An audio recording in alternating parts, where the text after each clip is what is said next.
أعوذ بالله من الشيطان الرجيم بسم الله الرحمن الرحيم يا بني إسرائيل اذكروا نعمتي التي أنعمت عليكم وأني فضلتكم على العالمين واتقوا يوما لا تجزي نفس عن نفس شيئا ولا يقبل منها عدل ولا تنفعها شفاعة ولا هم ينصرون صدق الله مولانا العظيم. تیرے آیتونو مبارکو کې الله رب العزت خپل محبوب خپل آخری پیغمبر حضور نبی کریم صلی الله علیه وسلم ته دا ارشاد فرمایلی و چې ای زما محبوبا دا یهودیان او نصارا با ستانه تر هغې پورې راضي نشي تر څو چې دوی تا خپل دین ته وانړئ او د دوی د خواهشاتو اتباع مه کوه. کچرې تا د دوی د خواهشاتو او د دوی د رضاګانو اتباع وکړله او د هغې علم او د هغې وحي چې ما تا ته درلېږلې ده تا په هغې باندې تابعداري ونه کړله نو بیا به هېڅوک نه ستا دوست وي او نه مددګار. او دغې دوه وړلو ته الله رب العزت فرمایي چې تاسو هغه خلک یې چې تاسو له ما کتاب درکړی دی او تاسو چې کوم دی د هغې کتاب د لوستلو حق ادا کوئ. تاسو کې چې کومو کسانو ایمان راوړی په دې کتاب باندې هغه ایمان والا دي او چې چا د دې نه انکار کړی دی کفر اختیار کړی دی هغه په ډېره لویه خساره کې دي.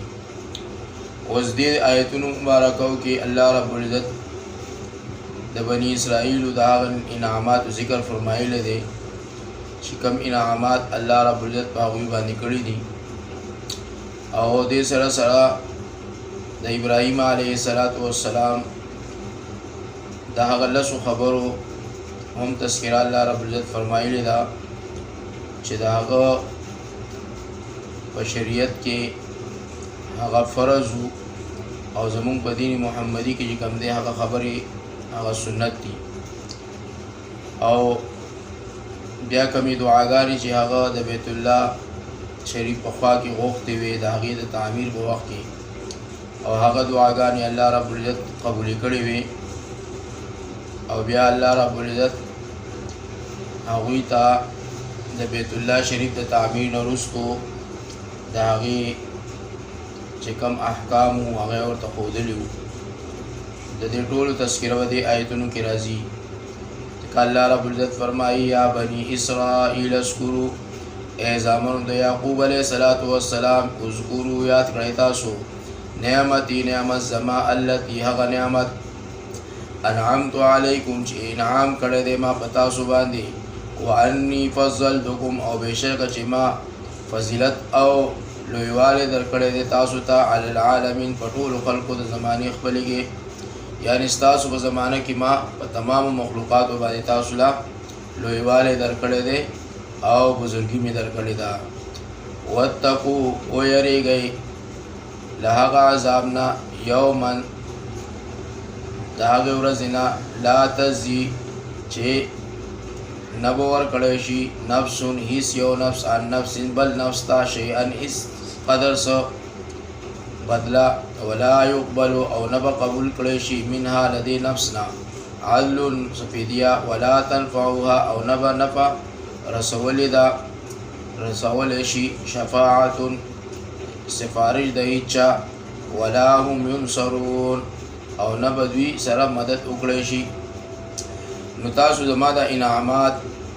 نعمتونه او زما د فضیلت چې ما په تاسو باندې کړی دی د دې په بدل کې تاسو د هغې ورځې نه ویریږئ چې په کومه ورځ باندې به یو نفس چې کوم دی بل نفس ته هیڅ قسمه څه بدله نه شي ورکولی نه به د هغه شفاعت قبلیږي او نه به چې کوم دی هغه یو نفس بل نفس ته څه فدیه ورکولی شي او نه به د هغې څوک یار و مددګار وي په هغه ورځ باندې. وإذ ابتلى او یاد کړه هغه وخت ابراهیمو چې وازمایلو ابراهیم علیه السلام ربو را خپل بکلمات په یو څو خبرو سره فاتمهن پس پوره کړې هغه علماء لیکلي دي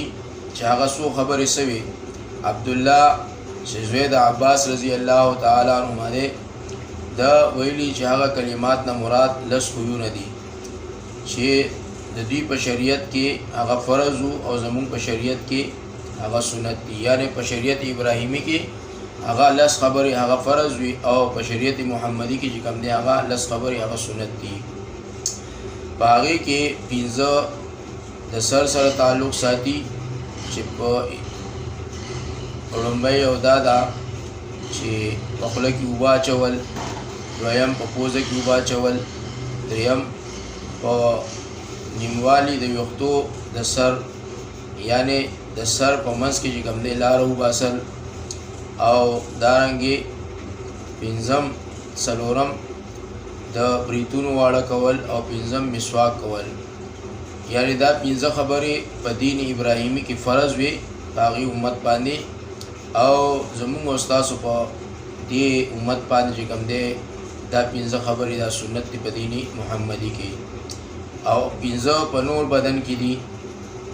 چې هغه دا دي: یوه ختنه کول یعنی د ماشوم سنتول، دویم د نامن لاندې اخته خریل، او دریم د ترخونو اخته خریل، او دارنګې د نوکونو کټ کول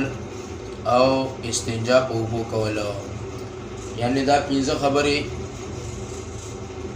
په دین محمدي کې سنت دي او په دین ابراهیمی کې چې کوم دی دا فرض وي. نو دا هغه لس خبرې وي چې د دې تعلیم الله رب العزت ابراهیم علیه السلام ته ورکړی او هغه په هغې کې پوره وختو. قال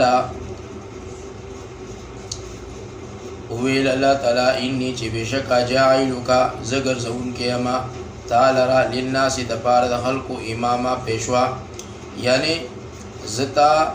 د قیامته پورې چې کوم دی د خلقو امام او پیشوا چې کوم دی ګرځوونکی یم. قال ومن ذریتی اویل ابراهیم علیه السلام: ای الله او اولادم زما پیشوا وګرځئ. قال اوی الله: لا ینالو چې نرسی وعده عهد الظالمین، چې نرسی وعده زما ظالمانو ته یعنی کافرانو ته، یعنی هغه خلق خو بس ستا په آل اولاد کې پیشواګان او مقتدا وګرځومه چې کوم خلق پستا په دین باندې یا په دین اسلام باندې، لیکن چې هغه خلق چې هغه کافران دي او کفر له ترجیح ورکړی دا هغوی به چې کوم دی زه دینه محرومه کما. وإذ جعلنا البیت او یاد کړه هغه وخت چې وګرځولو مونږه خانه کعبه مثابة زید ثواب وللناس دپاره د خلقو امن او زید امن. واتخذوا او نیسئ مسلمانانو من مقام ابراهیم ودرېدل د ابراهیم علیه السلام مصلا زید مانځه، یعنی اونیسئ مؤمنانو زید ودرېدلو د ابراهیم علیه السلام د مانځه. دلته علما لیکي دا مقام د ابراهیم علیه السلام مخامخ دروازې د کعبې مبارکې ته دی چې پس له طواف کولو نه دلته 2 رکعاته لمونځ کول دا واجب دي. او مقام ابراهیم کوم یو دی؟ فرمایي مقام د ابراهیم علیه السلام هغه کاڼي دي چې په هغې کې د قدمونو مبارکو د ابراهیم علیه السلام هغه چاپ دی. او په حدیث شریف کې راغلی دي چې حجر اسود او مقام ابراهیم کې چې کوم کاڼي دی هغه کاڼي دا دواړه یاقوت دي او دا د جنت د کاڼو نه دي. کچرې دې پورې مشرکانو او ګناهګارانو خپل لاسونه نه مږلې او نه یې لګولې، یعنې دا یې نه مسه کولې، نو دی به مشرق او مغرب د خپل رڼا په وجه باندې چې کوم دی هغه روښانه کړی و. وعهدنا الی ابراهیم او وحی وکړه مونږ ابراهیم علیه السلام ته و اسماعیل علیه السلام ته ان د دې خبرې طاهره چې پاک کړئ تاسو بیتیا دواړه، یعنی تاسو پاک کړئ دواړه کورونه زما للطائفین دپاره طواف کوونکو، والعاکفین او د اعتکاف کوونکو، والرکع السجود او د رکوع کوونکو او د سجده کوونکو. یعنی مونږ ابراهیم علیه السلام او اسماعیل علیه السلام دواړو ته دا وحی وکړله او دا ورته تاکید وکړو چې تاسو بیت الله شریف داسې پاک کړئ چې په دې کې طواف کوونکي، اعتکاف کوونکي، رکوع کوونکي، سجود کوونکي چې کوم دی هغوی ته تکلیف میلاو نه شي. وإذ قال إبراهيم یاد کړه هغه چې ویل ابراهیم علیه السلام رب اجعل ای زما ربه اجعل وګرځوه هذا بلدا دا ښار آمنا زید امن وارزق اهله او روزي ورکړه اوسیدونکو د دې لره من الثمرات له هر قسم میوونه من هغه چا لره آمنا چې ایمان راوړو منهم لدوینا بالله الله باندې والیوم الاخر او په ورځ د آخرت باندې. نو الله پاک دا دعا د دوی قبول کړله. روایت ته چې ابراهیم علیه السلام دعا وکړه، حکم وشو جبرائیل علیه السلام ته چې د فلسطین نه یو داسې ښار راوچت کا چې هغه د میوو ډک وي. نو جبرائیل علیه السلام د حکم تعمیل وکړو او دغه د طائف ښار راوچت کو د فلسطین د ځمکې نه، او وپیرې چې کوم دی د بیت الله شریف نه د هغې طواف وکړو او درې منظره لرې چې کوم دی هغه کېښودو. او دا هغه طائف دی چې په دې کې هر قسمه میوه، هر قسمه بوټی چې کوم دی کېږي، سرخیزه ځمکه ده. او د دې نه چې کوم دی دغه مکه او حجاز او دارنګې ټولې علاقې چې کوم دی د هغې نه فایده اوچتوي. قال ومن کفر، قال اوی الله تعالی ومن کفر او هغه څوک چې کافر شو فامتعو نو فایده به ورکړم قلیلا لږ شانتې ثم بیا استره ثم بیا استره وخواری به بوزما الى عذاب النار عذاب د اورتا وبئس المصير او ډیر بد دی دا زید اور. الله رب العزت فرمایي چې چا تابعداري وکړله او په ما باندې ایمان او په ورځ د آخرت باندې ایمان راوړو نو زه خو به هغوی کامیاب کړم، او چا چې کامیابي وانه غستله او کفر یې اختیار کو نو لږ شان د فایده به ولور کړم او بیا به یې ذلیله کړم او اور ته به چې کوم دی داخل کړم. او دغه اور چې کوم دی دغه ډېر بد ځای دی. وإذ يرفع إبراهيم القواعد وإذ يرفع او یاد کړه هغه وخت چې اوچت کړلو ابراهیم علیه السلام القواعد بنیادونه من البیت لا بیت الله شریف و اسماعیل او اسماعیل علیه السلام. ربنا هو الادوی ازمونگا ربا تقبل منا قبول اکړه لمونږه انک بشکت انت السمیع العلیم چې اوریدون کې او کویدون کې بهر کار باندې. ابراهیم علیه السلام او اسماعیل علیه السلام دواړو دا دعا وکړله په هغه وخت کې چې د بیت الله شریف دیوالونه اوچتول، بنیادونه اوچتول. حدیث مرفوع کې راغلی دی چې اسماعیل علیه السلام به کاڼي ورکول او ابراهیم علیه السلام به دیوال وهلو او دا دعا به سره سره ویله. ربنا وجعلنا رب زمونږه وجعلنا وګرځئ مسلمین دواړه حکم قبلونکي لکستا ومن ذریتنا وګرځئ اولاد زمونږه امتا مسلمتا لک ته ټول کردن ایښودونکي دپاره تعالی را یعنی وګرځئ زمونږه اولاد هغې کې مسلمانان چې هغه تابعداري وکړي ستا وارنا مناسکنا او ښیي موږ ته طریقه د عبادت وتوب علینا او توبه قبوله کړي زمونږه او رجوع په رحمت سره وکړي زمونږه انک بشکه انت التواب الرحیم ته توبه قبلونکی او بشکه ته مهربانی. ربنا وبعث اے رب زمونږه وبعث فیهم ولېږي په دوی کې یو پیغمبر یتلو علیهم چې وللي په دوی باندې آیاتکا آیاتونه ستا ویعلمهم الکتاب او زده کوي دوی ته کتاب د احکامو د شرع ویزکیهم او پاکوي دوی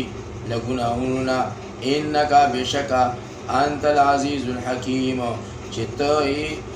غالب د خاوند او د حکمت. روایت ته چې د आवाज़ شو چې ستا سوال مې قبول کو او دا پیغمبر په آخره زمانه کې به پیدا کیږي او په حدیث شریف کې راغلی دی چې زه لیکل شوی ما یعنی زه الله رب العزت په هغه وخت کې خاتم النبیین پیغمبر لیکل او ما چې په هغه وخت کې آدم علیه السلام دا په خپل خټه کې کوم دی پروت او زه د ابراهیم علیه السلام د دعا ارزو یما او د حضرت عیسی علیه السلام زیر یما او دارنګي د خپل مور ابي چې خوب لیدلو زه د هغه د خوب تعبیر یما لکه ابراهیم علیه السلام دعا وکړه چې الله زما په آل اولاد کې داسي پیغمبر پیدا کړي نو الله رب العزت وی چې په اخري زمانه کې برازي او عیسی علیه السلام چې کله راغی نو هغه بنی اسرائیل د کوم دی د زیر ورکو مبشرا برسول یاتی من بعد اسمه احمد چې زمانه وروسته یو پیغمبر را روان دی چې هغه خاتم النبیین دی او دا هغه نوم چې کوم دی هغه احمد دی او نبی علیه السلام خپل حال دا بیانوي چې زه د ابراهیم علیه السلام د دعا ثمره یما زه د ابراهیم علیه السلام په دعا باندې الله رب العزت پیغمبر جوړ کړی ما او د دنیا ته را لېږلی ما او د عیسی علیه السلام زیری ما او د خپل مور ابی د خوب هغه تعبیر یما چې زما مور ابی خوب ولیدو او دا وی چې زما نه یو داسې نور چې کوم دی هغه راوچت شو چې د شام هغه ماړی او د هغې محلات چې کوم دی ما ته ښکاره کړلو او دا داسې پیغمبر دی چې دی به د حکمت او د بصیرت او د کتاب تعلیم ورکوي او تزکیه نفس به کوي د دوی پاکي به راوړي د ګناهونو نه او الله رب العزت غالب اور حکمت والا دی الله رب العزت موږ ټول له عمل توفیق ورکړي اللهم صل علی سیدنا رب اغفر وارحمنا انت خير الراحمين سبحانك لا علم لنا الا ما علمتنا انك انت العليم الحكيم سبحان ربك رب العزه عما يصفون وسلام على المرسلين والحمد لله